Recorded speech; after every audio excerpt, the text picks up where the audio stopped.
예수님이 폭풍을 잠잠하게 하시다. 제라드 햄스트라.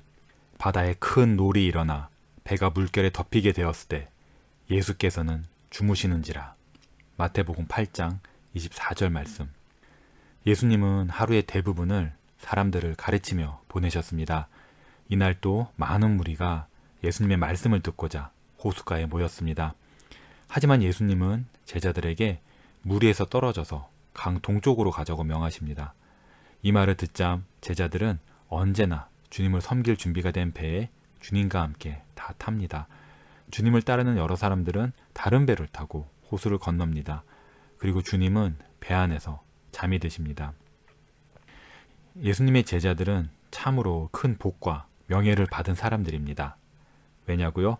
늘 주님 가까이 있을 수 있기 때문입니다. 심지어 지금은 같은 배 안에 타고 있습니다. 이보다 더 예수님께 가까이 있을 수 있을까요? 예, 있습니다. 예수님을 참되게 믿는 사람들은 어느 시대에 어디에 살든지 이 배 안에 있는 제자들보다 예수님께 더욱 가까이 있습니다. 구원받은 죄인으로서 예수님께 나온 사람마다, 그러니까 하나님의 권능의 날에 기꺼이 주님을 섬길 마음을 받은 사람마다 그리스도와 연합하여 하나가 되었습니다. 이 연합은 지극히 복되고 지극히 친밀합니다. 영원하신 사랑과 진리로 그리스도께 이끌린 사람들은 예수님과 가까운 교제를 누립니다. 이 사람들의 생명은 그리스도 안에 감추어져 있습니다. 예수님은 비참하며 스스로 구원에 이르지 못하는 죄인들을 당신께로 직접 이끄셔서 당신과 연합하게 하시기를 기뻐하십니다. 살아있는 믿음으로 그리스도께 연합되면 영원한 은혜의 언약으로 그리스도와 교제하게 됩니다. 그리스도와 그리스도의 백성을 묶는 이 연합은 절대로 끊어지지 않습니다. 그리스도와 그의 제자가 탄 배가 큰 위험에 처한 것은 이상하게 보입니다. 이렇게 특별하고 신성한 물이라면 안전하고 고요한 항해를 할 것 같기 때문입니다. 더욱이 지금 예수님이 배 안에 계시지 않습니까? 예수님께는 폭풍을 오지 못하게 하실 능력이 있지 않습니까? 하지만 예수님과 제자가 탄 배는 큰 풍랑을 만납니다. 무서운 파도가 배를 칩니다. 배에 물이 차올라서 갈릴리 바다에 곧 가라앉을 것만 같습니다. 사실 그리스도와 교제를 누려 구원받은 하나님의 자녀들은 종종 예상치 못한 파도와 고통스러운 시험을 마주합니다. 세상뿐 아니라 소위 그리스도의 친구라는 사람들에게서도 잔인하게 미움을 받는 경우가 있습니다. 자기 안과 밖에 원수가 있습니다. 마음에 죄의 능력을 느껴서 고통받는 일은 하나님 자녀에게는 드문 일이 아닙니다. 때로 마음의 부패가 자신을 이기고 주께서 나에게 얼굴을 감추신 것처럼 느낍니다. 더욱이 사탄의 유혹이 마음에 쓴 뿌리를 남깁니다.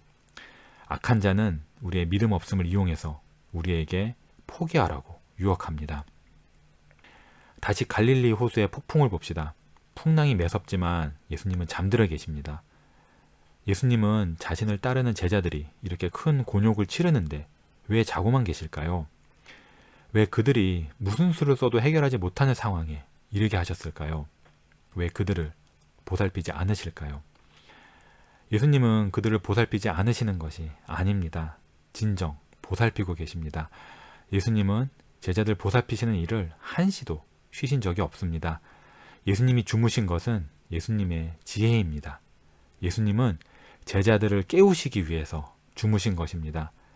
제자들이 깨어나서 자기에게 예수님의 도움이 얼마나 필요한지를 알게 하시려고, 그러니까 예수님이 없다면 자신들은 아무것도 아니라는 사실을 배우게 하시려고 이렇게 하신 것입니다. 세찬 바람이 거칠게 울며 바다를 뒤흔듭니다. 파도가 일어나서 배를 때립니다. 배에 고인 물의 하얀 거품이 예수님의 발에도 닿습니다. 고통받는 제자들이 감당하기에는 너무나 큰일입니다. 제자들은 용기와 소망이 모두 바닥났습니다. 무서운 폭풍 속에서 제자들은 위로를 얻고자 예수님을 바라봅니다. 하지만 예수님은 주무시고 계십니다. 고통스러운 제자들의 마음에 이제 불신앙이 차오릅니다. 예수님이 정말로 우리를 돌아보신다면 어떻게 이렇게 위험한 밤에 주무실 수 있는 거지? 하다못해 좌절한 제자들은 예수님께 큰 소리로 외칩니다. 선생님이여, 우리가 죽게 된 것을 돌아보지 아니하시니이까 주여 구원하소서 우리가 죽겠나이다. 이 간청은 믿음이 아니라 불신앙에서 나왔습니다. 그러나 예수님은 우리를 결코 놓지 않으십니다. 예수님은 적절한 때가 되면 도움이 필요한 사람들의 외침을 들으십니다.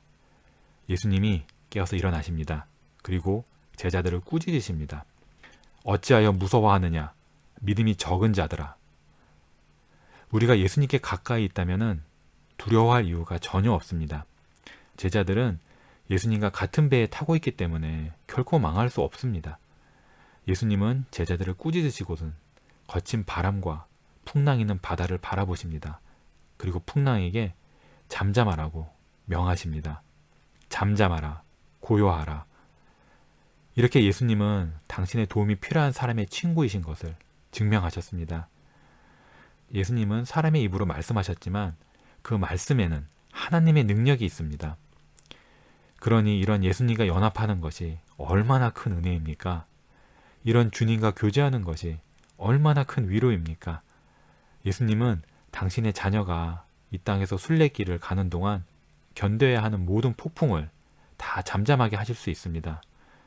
우리의 칠흑같이 깜깜한 밤에도 우리의 깊은 환난 가운데서도 예수님은 잠잠하라, 고요하라 라고 말씀하실 수 있습니다. 예수님이 이렇게 말씀하시면 우리는 제자들처럼 이 어떠한 사람이기에 바람과 바다도 순종하는고 하고 놀라서 말할 것입니다. 그러니 우리 모두 예수 그리스도와 연합하는 것을 우리 생애의 최고의 목표로 삼읍시다. 예수님이 없이는 빛도 없고 소망도 없습니다. 하지만 예수님과 함께라면 빛과 평안만이 우리에게 있을 것입니다. 아멘.